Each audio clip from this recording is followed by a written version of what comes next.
Hello food lovers, welcome to our channel. నేను మీ రాణి Eramsetti. Friends, ఈరోజు recipe వచ్చేసి చపాతీ అండి.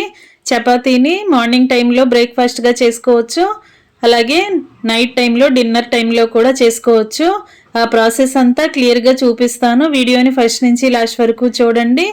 అలాగే ఛానల్ని ఫస్ట్ టైం వాచ్ చేసిన వారైతే సబ్స్క్రైబ్ చేసుకుని పక్కనే ఉన్న బెల్ బటన్ క్లిక్ చేయండి. నేను పెట్టబోయే రెసిపీస్ అన్నీ డైలీ మీ ఫోన్కి నోటిఫికేషన్కి వస్తాయి. ఓపెన్ చేసి చూడండి.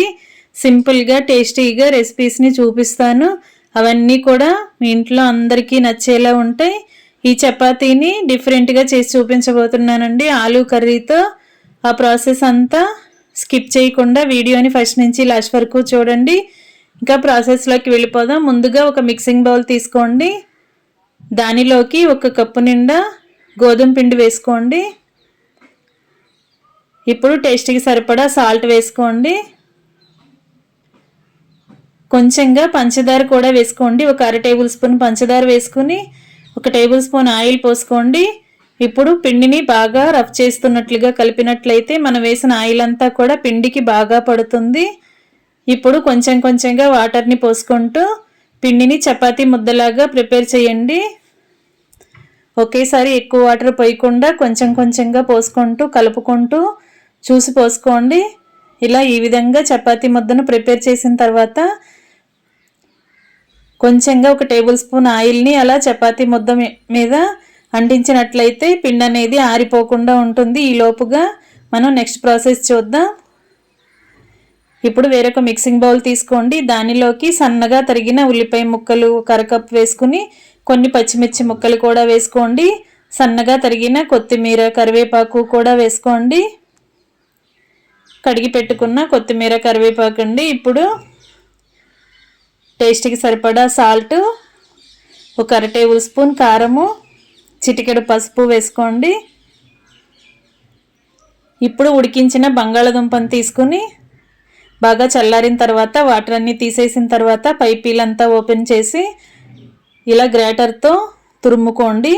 బంగాళదుంప అనేది పలుకులుగా లేకుండా ముద్దలాగా వచ్చేయాలండి. ఈ విధంగా ఉడికించిన దుంప ముక్కలన్నీ కూడా ఇలా తురుముకుని మిక్సింగ్ బౌల్లోకి తీసుకోండి. దీనిలోకి 1/2 టేబుల్ స్పూన్ ధనియాల పొడి, 1/2 టేబుల్ స్పూన్ జీలకర్ర పొడి, 1 టీ స్పూన్ గరం మసాలా వేసుకోండి. 1 టీ స్పూన్ అల్లం వెల్లుల్లి పేస్ట్ కూడా వేసుకుని మనం వేసిన ఇంగ్రీడియంట్స్ అన్నీ కూడా ఉల్లిపాయకి బాగా పట్టేంత వరకు కలపండి.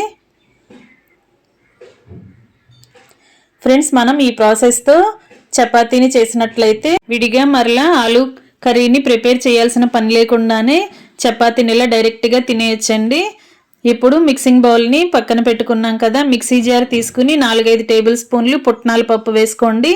చట్నీ చేసుకునే శనగపప్పు ఉంటుంది కదా, అది వేసుకుని మిక్సీ జార్లో వేసుకోండి. ఇప్పుడు 1/2 టేబుల్ స్పూన్ జీలకర్ర పొడి, కొంచెంగా మిరియాల పొడి వేసుకోండి. మిరియాల పొడి ప్లేస్లో మీరు మిరియాలైనా వేసుకోండి. దీనిని బాగా మెత్తగా పౌడర్లా గ్రైండ్ చేయండి. ఇలా నలిగిన తర్వాత మనం ముందుగా ప్రిపేర్ చేసుకున్న ఆనియన్ మసాలాలోకి ఈ పౌడర్ని వేసుకోండి. ఇలా వేసుకున్నట్లయితే ఆనియన్లో తేమ అనేది ఉంటుంది కదా, బంగాళదుంపలో కూడా తడి అనేది ఉంటుంది. అదంతా కూడా ఈ పౌడర్ అనేది పీల్చుకుంటుందండి. చపాతీ అనేది హోల్స్ పడకుండా మనం చేసిన చపాతీ అనేది పర్ఫెక్ట్గా వస్తుంది. ఈ విధంగా ఆ పౌడర్ అంతా కూడా కలుపుకొని ముద్దని పక్కన పెట్టుకున్నాం కదా, ఇప్పుడు ముందుగా నానబెట్టుకుని ఉంచుకున్న గోధుమ పిండిని చూద్దాం. దానిని ఇలా చిన్న చిన్న ముద్దలుగా సపరేట్ చేయండి. మనం కలిపి పెట్టుకున్న పిండిని బట్టి ఎన్ని చపాతీలు వస్తాయో అన్ని చపాతీలని అలా ముద్దల్ని కట్ చేసుకోండి. ఈ విధంగా కట్ చేసిన తర్వాత ఒక్కొక్క చపాతీని విడివిడిగా పెట్టుకొని మనం పూరీ పీటకి పొడి పిండిని అప్లై చేసుకుని చపాతీని ఒత్తుకోవాలి. ఈ విధంగా చపాతీని ఒత్తండి. ఫ్రెండ్స్, ఛానల్ని ఫస్ట్ టైం వాచ్ చేసిన వారు సబ్స్క్రైబ్ చేసుకుని పక్కనే ఉన్న బెల్ బటన్ క్లిక్ చేయటం మాత్రం మర్చిపోకండి. నేను పెట్టబోయే రెసిపీస్ అన్నీ డైలీ చూడండి.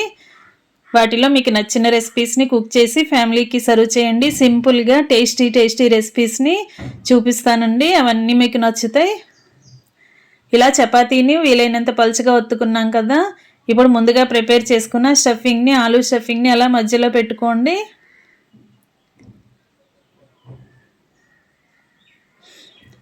ఈ విధంగా చేసుకున్న తర్వాత 1 టేబుల్ స్పూన్ బటర్ తీసుకోండి. వెన్న ఉంటుంది కదా, వెన్నని తీసుకుని నేను చూపించిన విధంగా చపాతీ మొత్తానికి ఇలా అప్లై చేసుకోండి. కర్రీని మధ్యలో పెట్టుకున్నాం కదా, దాని చుట్టూ కూడా ఇలా వెన్నని అప్లై చేసుకున్నట్లయితే చపాతీ అనేది చాలా స్మూత్గా టేస్టీగా వస్తుంది.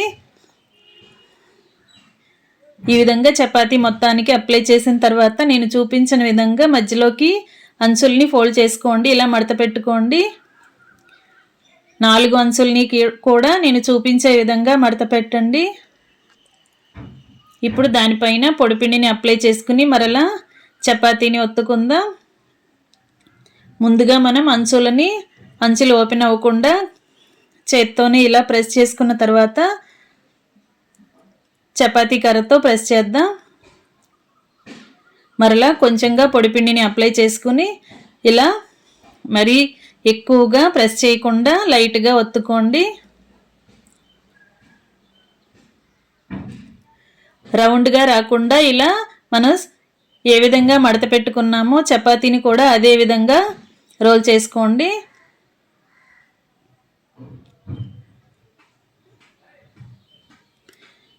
ఇదే విధంగా మొత్తం అన్ని చపాతీలని కూడా మధ్యలో కర్రీ పెట్టుకుని చుట్టూ కూడా బటర్ని అప్లై చేసుకుని ఫోల్డ్ చేసుకుని చపాతీలన్నీ కూడా ఇదే ప్రాసెస్తో ప్రిపేర్ చేసుకుని ప్లేట్లో పెట్టుకోండి.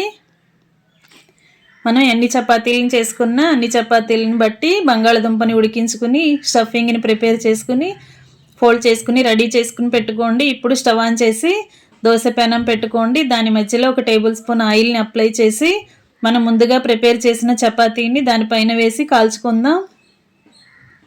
ఒకవైపున బాగా కాలిన తర్వాత వెనుక వైపు కూడా ఫ్రై చేయండి. ఇదే విధంగా 2 వైపులా కూడా కరెక్ట్గా ఫ్రై అవ్వాలి. ఫ్లేమ్ మీడియంలో పెట్టుకుని ఫ్రై చేసుకున్నట్లయితే చపాతీ అనేది మాడకుండా చక్కగా వస్తుంది.